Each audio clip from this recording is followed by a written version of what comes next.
Hello everyone, welcome to Chemical Engineering YouTube channel. This is group 4 and we are presenting on the topic process modeling and simulation.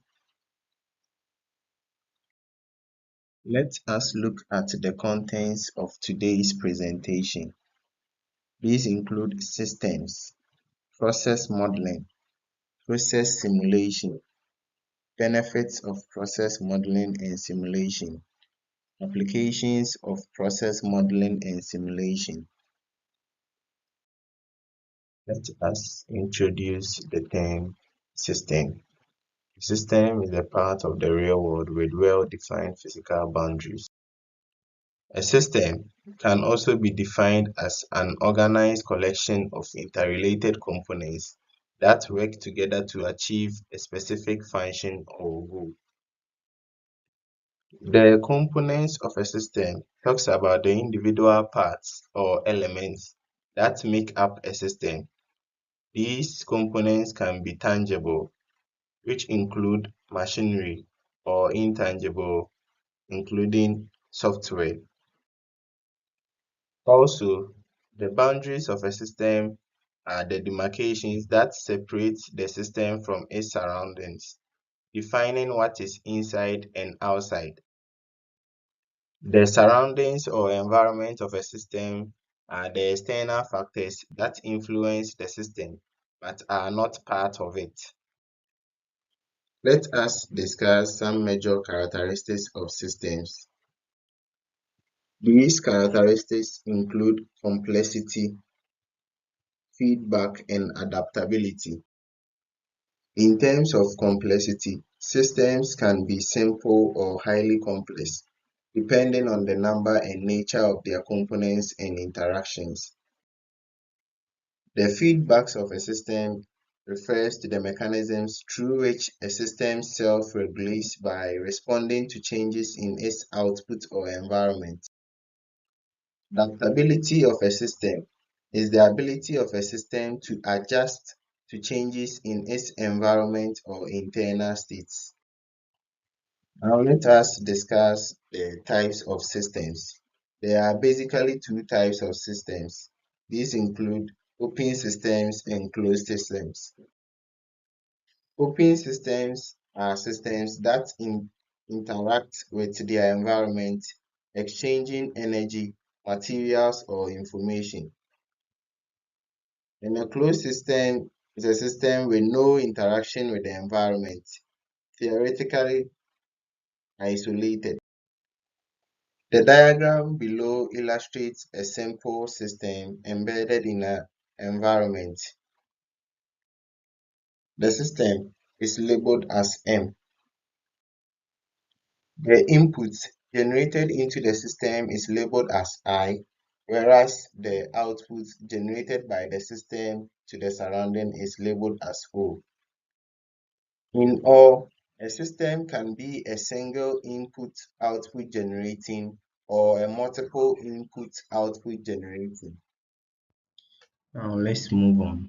We are usually interested in the behavior of the system in time t, since a system is by nature a dynamic object. So the system can be changing as time goes on. So both inputs and outputs are assumed to be time dependent, possibly vector valued functions, which we call signals.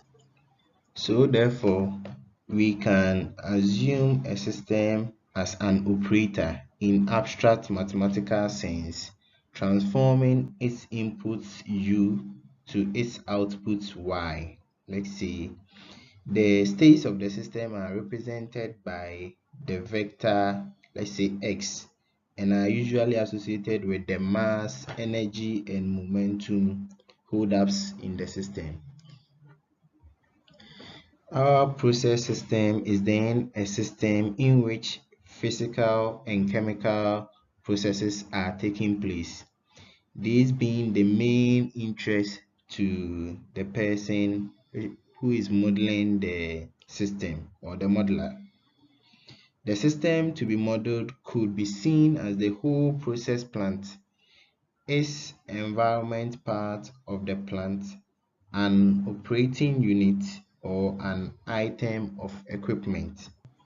Hence, to define our system, we need to specify its boundaries, its inputs and outputs, and the physiochemical processes taking place within the system.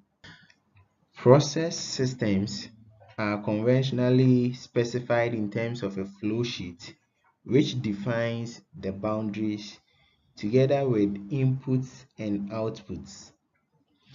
Information can be available about the internal structure of the system in terms of its operating units and their connections.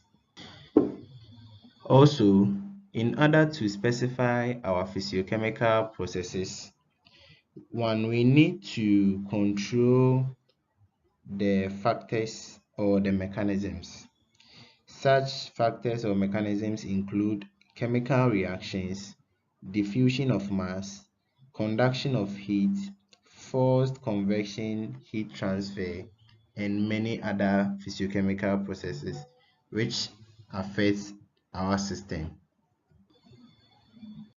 Begin with our main topic of the discussion, which is process modeling and simulation. First, let's define process modeling and simulation. Process modeling and simulation is a powerful technique used to understand, analyze, and optimize complex systems and workflows.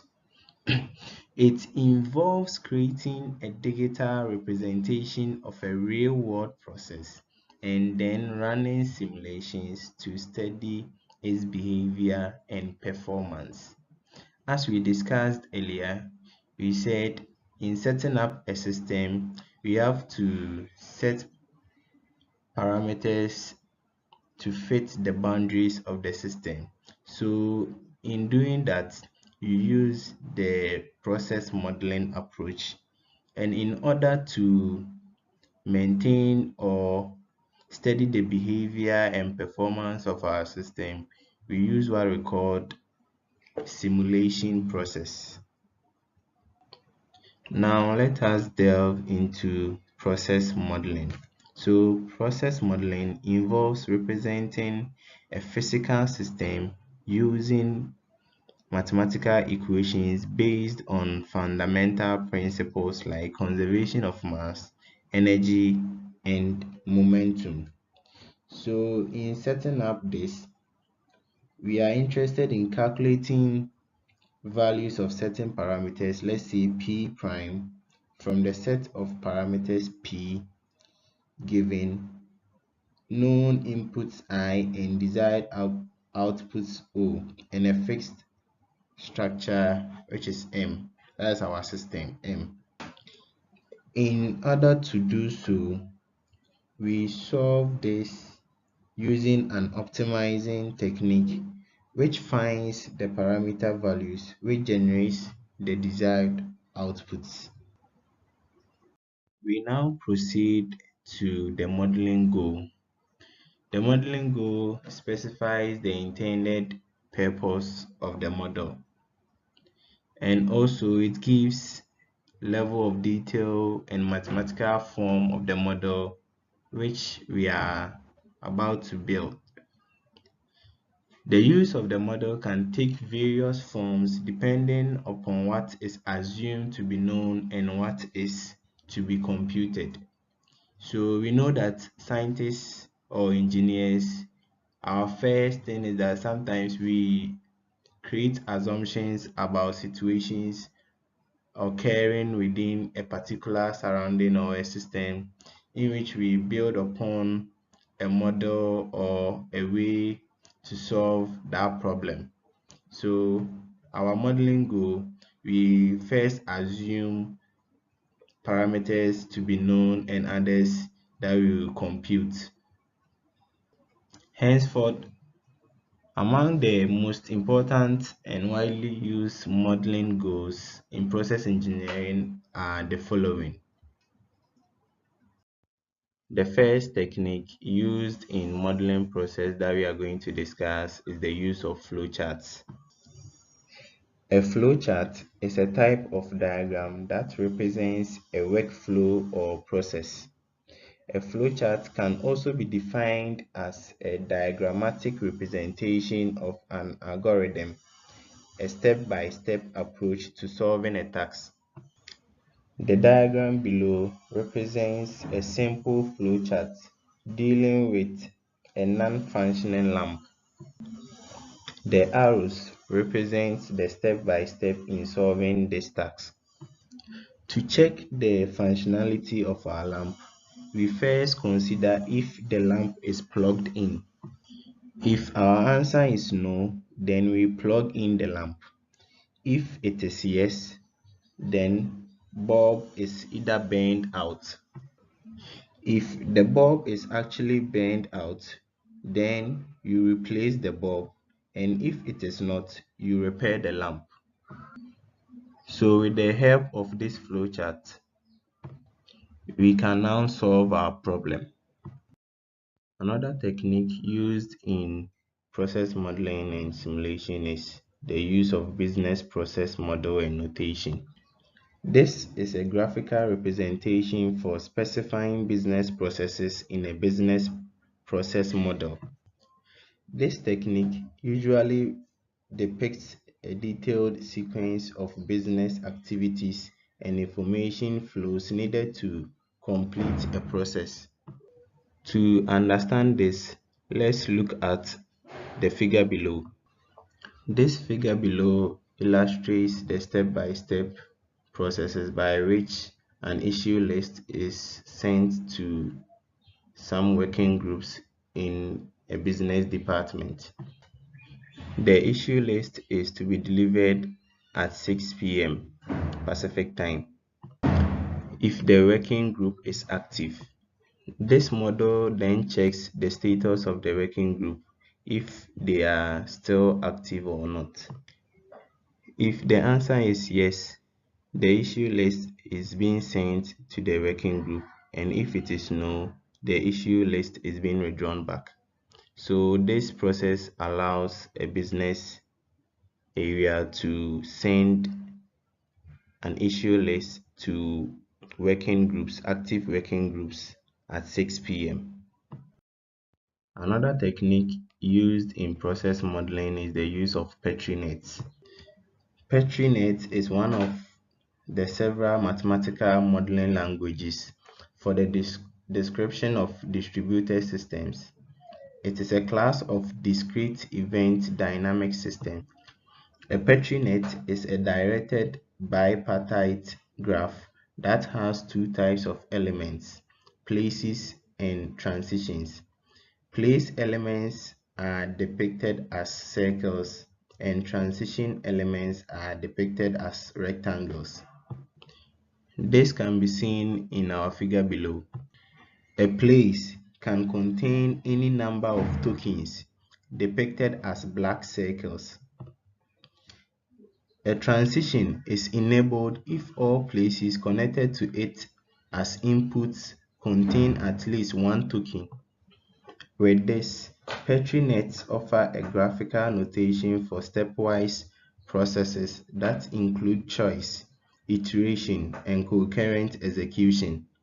Unlike these standards, Petri nets have an exact mathematical definition of their execution semantics with a well-developed mathematical theory for process analysis.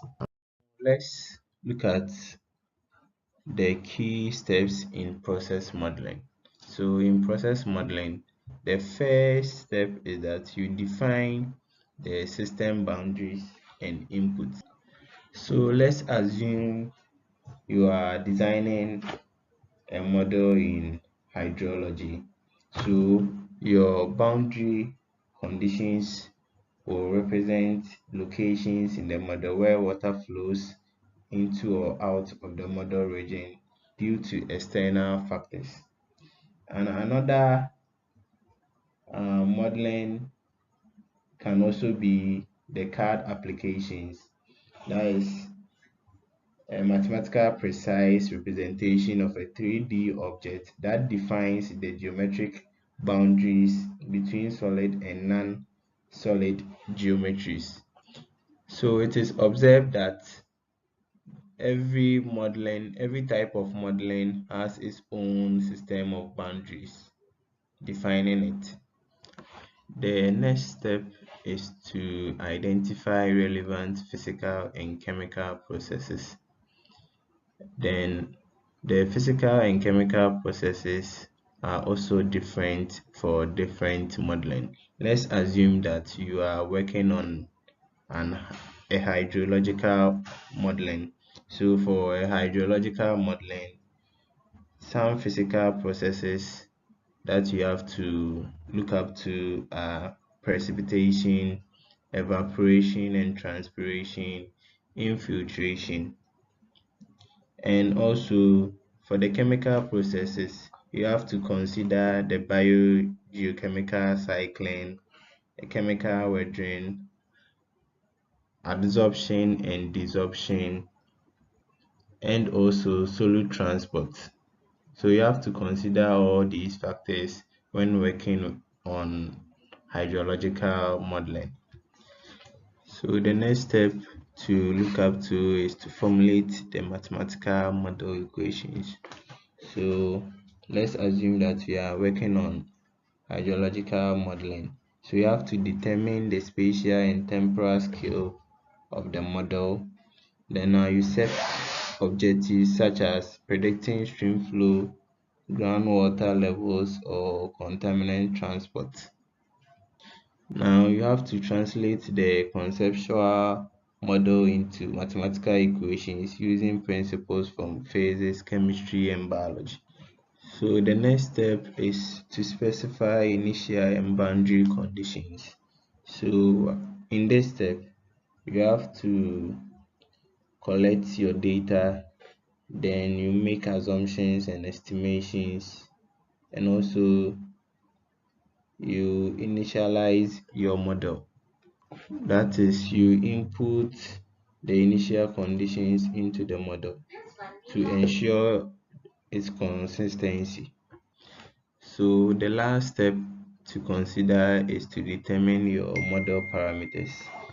So you can do so by referring to scientific literature and previous studies to obtain typical values and ranges for the parameters in similar environments or regions. Also, you have to adjust the parameters to ensure that the model outputs match observed data as closely as possible. Now, let's move on to talk about process simulation. First, we define process simulation as the act of creating a computer-based model of a process and then running it to observe its behavior over time. In order to approach the simulation process, first you have to define your objectives. The objectives talks about the aim you want to achieve with your simulation, such as improving efficiency, reducing costs, or testing different scenarios. The next thing you have to do is to collect your data, that is current process, including inputs, outputs, resources, and constraints or variability. After that, you have to choose a simulation to which will fit your simulation needs. Some of the simulation tools include MATLAB, Simulink, Arena, and AnyLogic. After you are done choosing your simulation tool, now you build the model. This implies creating a virtual representation of the process that defines the process flow, resources, and interactions. Now you validate your model by ensuring the model's accuracy, which presents the real-world process by comparing its outputs with actual data. After this is done, now you have to run your simulations under different scenarios to see how changes affect the process. Afterwards, you have to analyze your results, that is, evaluate the outcomes to identify bottlenecks, inefficiencies, and potential improvements that you can attach to your model. The last thing you can do in the simulation process is that you have to gain insights from the simulation to make informed decisions and implement changes in the real process. Now let us look at the types of process simulation. So there are two types of process simulation. These are dynamic simulation and static or steady state simulation. Now let us discuss each type of simulation. So our first discussion will be on dynamic simulation. Dynamic simulation involves modeling processes that change over time, capturing the transient behavior of systems under varying conditions. It's particularly useful for processes where time-dependent variables significantly impact the system's performance. We first discussed earlier that when simulating a system, you have to set up your mathematical equations. So for dynamic simulation, it relies on differential equations which describes the behavior of the system. These equations represent the rates of change of system variables. The system of dynamic simulation is described by state variables, which are the quantities that change over time and define the system's state at any given point. The dynamic nature of this type of simulation can be used to explore different scenarios and their impacts on system performance. Some desired software tools that are used for dynamic simulations include MATLAB, Aspen Plus Dynamics. Dynamic simulation is very crucial in fields like chemical engineering, electrical engineering, and economics, where understanding and predicting time-dependent behaviors are essential. Now that we are done with dynamic simulation, let us discuss static or steady state simulation. Static simulation involves modeling systems at a specific point in time without considering changes over time. This type of simulation does not consider the progression of time. It assumes that the system is in a steady state where all variables are constant. The inputs to static simulations are fixed. Moreover, static simulations often focus on the equilibrium state of the system, where all forces and reactions are balanced and no further changes occur.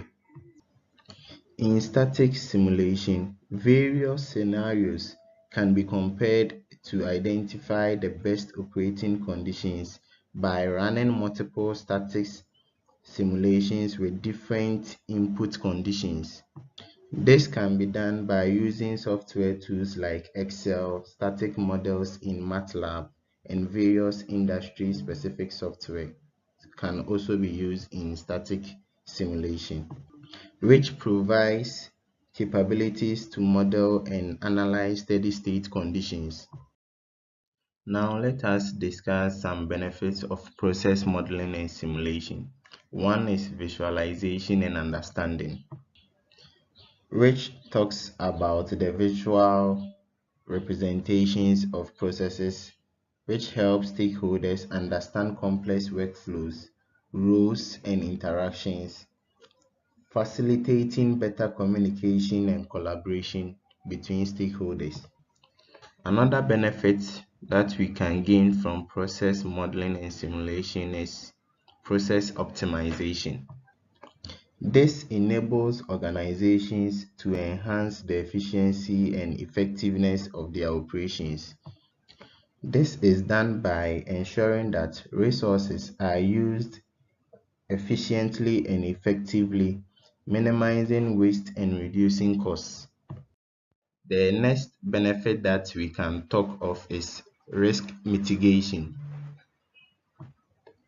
The simulation process allow organizations to foresee potential risks and implement mitigation strategies proactively, reducing the likelihood of disruptions and improving process reliability. The simulation process also allows you to test the impact of changes or disruptions to the system. This helps to anticipate potential risks before implementing changes in the real world. Furthermore, effective decision making is also a benefit of process modeling and simulation. The simulation process provides a data-driven foundation for decision making, helping managers and stakeholders choose the best strategies for process improvements. Process simulation as a common language for stakeholders improves communication and collaboration in the working area. Some applications of process modeling and simulation include the following. In the engineering sector, modeling and simulation is used in the manufacturing process, supply chains, or transportation systems. In computer science, it is used in designing softwares, network traffic, or computer system performance. Also, in the business area, it can be used to simulate business processes such as order fulfillment, customer service, or financial operations. And lastly, in the operations management by simulating production processes, inventory management, or service delivery. This brings us to the end of today's presentation. These are some reference materials we relied on. Thank you for your time and cooperation. We are liking to seeing you in our next presentation. Bye.